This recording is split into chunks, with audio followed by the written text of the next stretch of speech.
So one thing worth noting is up until the 20th century, musicians were working musicians. They needed to play in their environment and touch the people that were around them.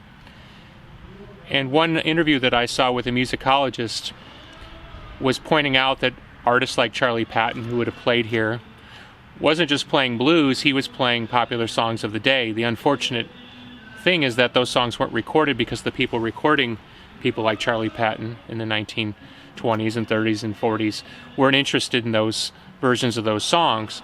So unfortunately it gives us an incomplete picture of who the artist was.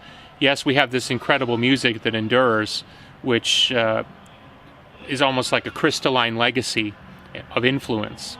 But at the same time, we lose perspective through sort of the hipster lens that these musicians needed to be in their environment. And it's important that musicians do touch people, that they do connect with people where they are.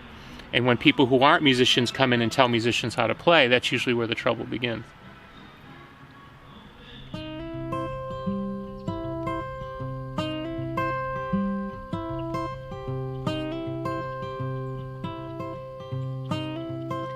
Do do do do do da da da da do da da da da da da da da da da da do da da da da da.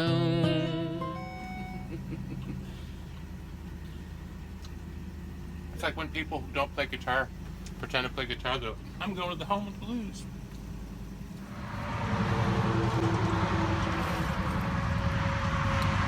William Patrick Corrigan here along the Blues Trail. Not sure what the Blues Trail is. We pulled off to see this placard for Skip James, who was a great bluesman, pioneering bluesman. Thinking that, like, maybe, I don't know, Skip James lived here in a cabin, or, I don't know, maybe a mansion for all I know. It's just a sign in a field. So we're going today to Dockery Plantation.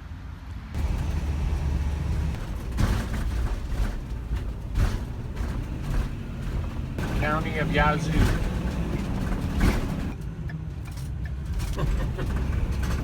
Like a movie set down here. Yeah, it's like a...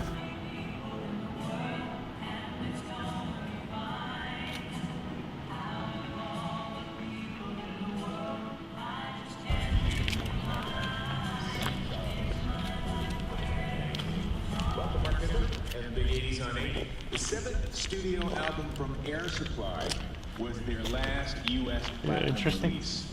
It also signaled a downturn in their ongoing popularity. Number 38. Is this Mark Goodman? Isn't it? Kind of weird. We're in like the home of the blues, so to speak, and they're playing Air Supply on a main street to no one, with the former MTV VJ's voice sort of echoing off the walls. Surreal, America at its best. It'd be really cool to come to a place like this for like a year and really invest and help rebuild the local community.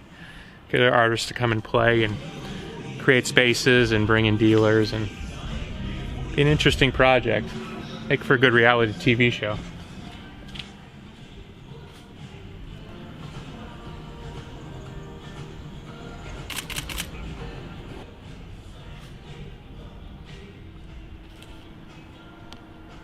Yeah, even the stage is all rotted away. I don't want to have a real job. No, what's your band? Smashing Pumpkins. I don't know if you ever heard of that band. No. From Chicago? Yeah.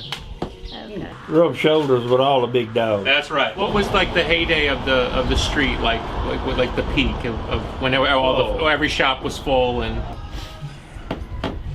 About 50 years ago. Mm-hmm. You couldn't bumper to bumper, and couldn't find a parking place, and you couldn't walk without bumping into folks. I was working in a grocery store right across the street there, Bob Knott's grocery store, and it was booming. You mean now? It's like where the jobs go, or you know what I mean, like they gone. Yeah, it's not. We don't have really have. You know, we got a jobs federal here. prison here. I mean, you know, if you want a really good job, it's the prison or Jackson. One of my pet peeves about modern culture is the way we impose on past cultures social codes and mores that assume that we understand the way their art and their lives were created as they made them in the times that they made them in. And what I mean by that is, unless you really come to communities like this and try to understand the arc of progress, the good and the bad in progress, and the hardships that people in past generations, in this case, the man we talked to said this city was at its peak about 50 years ago. So you're looking at something that's been in a slow decline, or some would say a slow ascent, over the last 50 years. American art. So growing up, were you conscious of the music history here? Not till I was grown, you know. More so after I come home from Vietnam, you know. Well, I'm hoping Trump does something for us at the VA. Our VA has absolutely gone to hell. I waited till I was 40 years old before I ever went to the VA because it was bad then. And then it got to where I had to go. You know, my health and all. And you can't. I bet you $100 to a quarter right now. If you was to call the VA, you would not get through to anybody.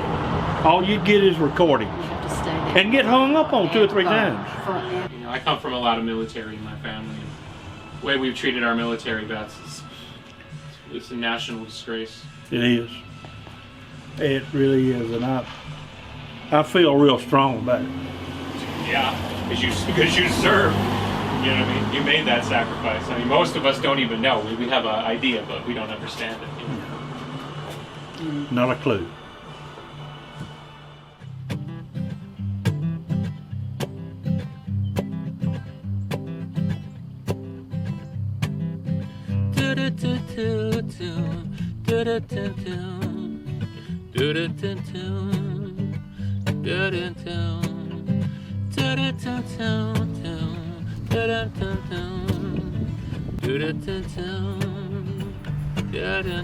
Wall out the theater.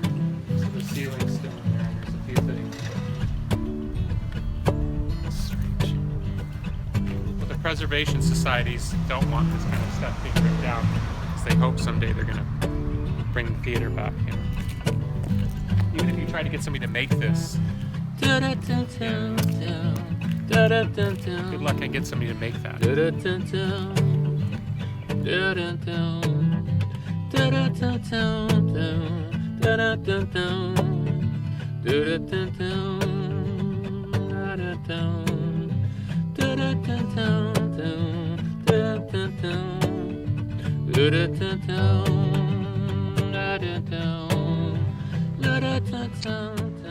Hello, William Patrick Corrigan here in Clarksdale, Mississippi. We just went to the Delta Blues Museum, which was interesting. Certainly a rich musical history here. History that's touched the whole world. Hope everyone's having a nice, peaceful weekend. Beautiful weather here. No music today yet. Need to find a place to sit and work. Just figured I'd soak up the world. Maybe something will happen. Either that or just stand here and wait for a train to run me over. Whichever comes first.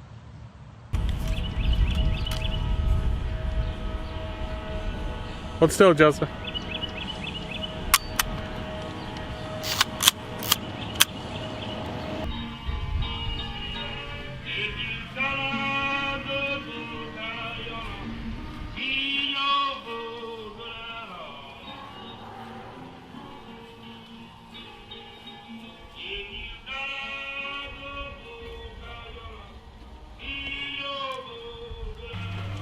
It's like the strongest music comes from people who had hard times.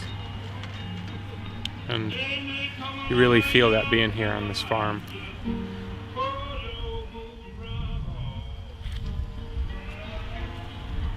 Living day to day and moment to moment. So when they'd party, when they'd feel it hard.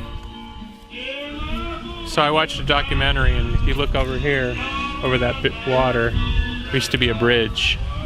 On the other side was a shack where they would play all night, and everybody got their pay. What makes this place special for a musician is this is sort of the epicenter of what happened before, which we don't have documentation of. In essence, the music that came before Charlie Patton, who was the ultimate progenitor of what we would consider the blues that we recognize. It's very humbling when you think that these were working class people making music not for fame, although I'm sure they wouldn't have minded. They literally had to figure out a music that not only touched people, but that sort of connected to their experience. The blues is very much a people's music and continues to be. So it's pretty wild. It's like you're standing at sort of ground zero of the world that came before, which we don't have much access to, and we certainly don't have recordings of. We know that was there, but it wasn't sort of put together. And then you have a genius like Charlie Patton who put it together. And then musicians, generation after generation, come back and touch not only this place, but also the music that was made here. And we only have a few pictures, I think maybe even only one picture of Charlie Patton. So we don't even know who this man was, but yet we have this genius and his music endures, and here I am, standing here 7 years later trying to even touch the hem of his coat. I'm sure it would blow his mind to know that there's people even still interested in what he was.